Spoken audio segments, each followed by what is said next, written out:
ஒன்றே சொல்வார் ஒன்றே செய்வார் உள்ளத்தில் உள்ளது அமைதி. இன்பத்தில் துன்பம் துன்பத்தில் இன்பம் இறைவன் வகுத்த நியதி. ஒன்றே சொல்வார் ஒன்றே செய்வார் உள்ளத்தில் உள்ளது அமைதி. இன்பத்தில் துன்பம் துன்பத்தில் இன்பம் இறைவன் வகுத்த நியதி. சொல்லுக்கு செய்கை பொன்னாகும் வரும் துன்பத்தில் இன்பம் பட்டாகும்.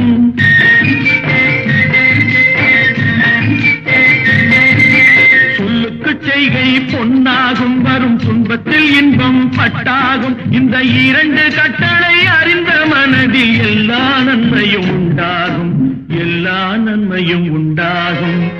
ஆறு மனமே ஆறு, அந்த ஆண்டவன் கட்டளை ஆறு. ஆறு மனமே ஆறு, அந்த ஆண்டவன்